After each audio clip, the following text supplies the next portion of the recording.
True, the clowns in 2016 almost killed me. Before I begin, I want to put down some basic facts about my story. I was 13 at the time of this occurrence and had been reading creepypastas and true stories since I was 11. Bad habits. I live in Carroll Island, a place where you can find a good amount of forestry everywhere. This was located in Baltimore County, and I loved hearing Goatman stories about this place. I believe there is one in Carroll Island, but that's not the point. I loved this bit of forestry and had always. When I was a child, I had lived in this house, still am, since I was 7 to 8. These forests, like any other town, always had some urban legend behind them. Some of these were mostly told by older kids who were just trying to scare the kids who would wonder about the streets. The teens would always go into the woods to smoke pot, alcohol. I hated that, but it's how they got their kicks.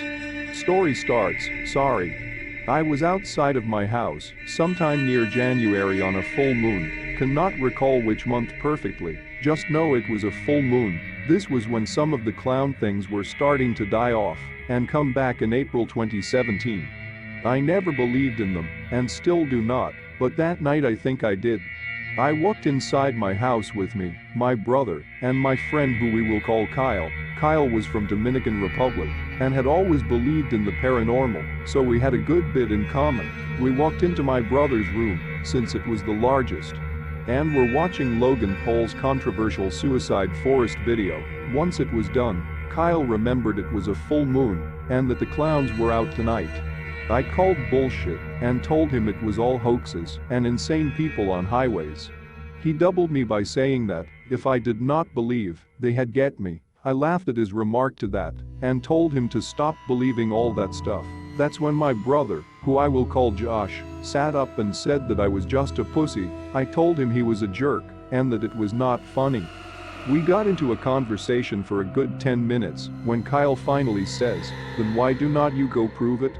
I said, "Okay," and told them that I would be back. I know just a place to prove it. There was a little place down the road that was put there for a park essentially. It was not funded. The only thing it had was a small walk bridge that was pretty nice. We called it the Duck Pond. But it actually was Seneca Creek. I'm giving all the location details to give you a better understanding of how scary this place would have been at night. I left the house, got onto my bike and rode off 2 blocks away. At the entrance of the park is another set of woods that is private property for houses on the water and some abandoned houses inside. The entrance is easy to see, cannot miss it, and personally, it looks pretty. As I was walking up to the entrance, I had noticed a foul odor. Keep in mind that this is wildlife, where things die and decompose right there. It was not helped with the stench of trash reeking from the trash island.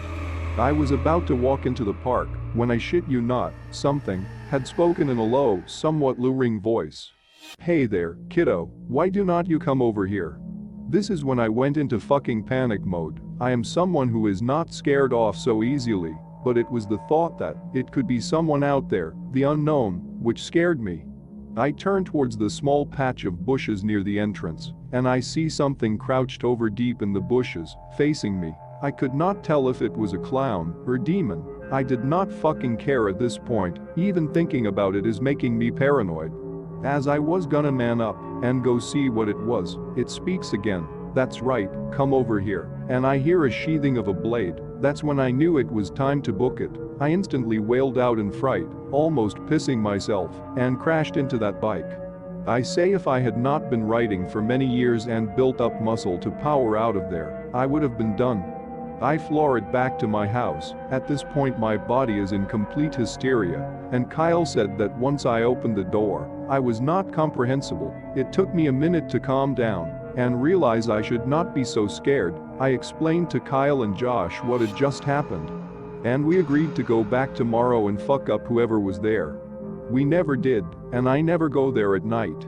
Creepy man in the fucking bushes, whoever you are, if you are still out there, let's not meet again. This is a true story. I am an upcoming story writer and thought I had put down a real one first. Thank you for reading. Thanks for watching. If you enjoyed the video, hit that like button to support my work. And as always, enjoy the fear, my dear.